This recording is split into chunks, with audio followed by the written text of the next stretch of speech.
Find the value of n on each of the following expressions. So we've got 4 to the n is equal to 1 over 64. 5 to the n is equal to the square root of 5 to the power of 5. And then 2 to the n is equal to 2 cubed squared times 2 to the 7 divided by 2 to the 13.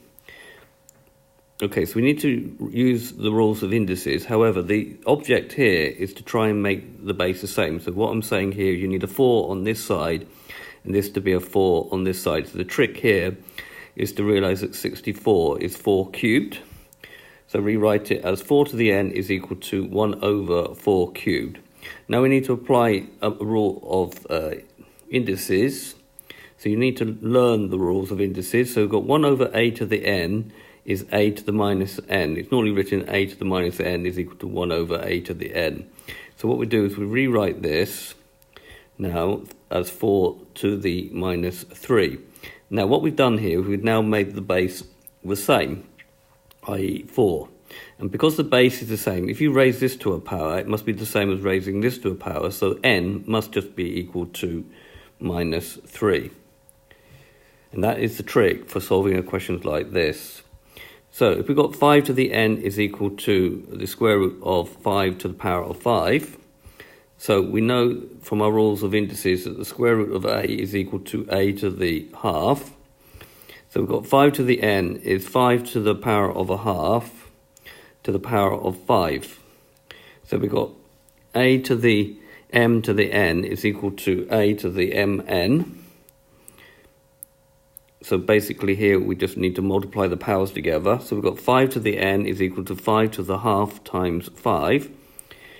And that gives me 5 to the n is 5 over 2. Now leave this as an improper fraction.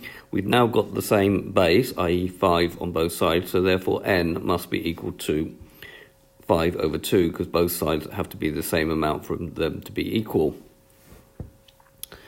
Final one is a little bit more complicated. So we've got 2 to the n is equal to 2 cubed times 2 to the 7 over 2 to the 13.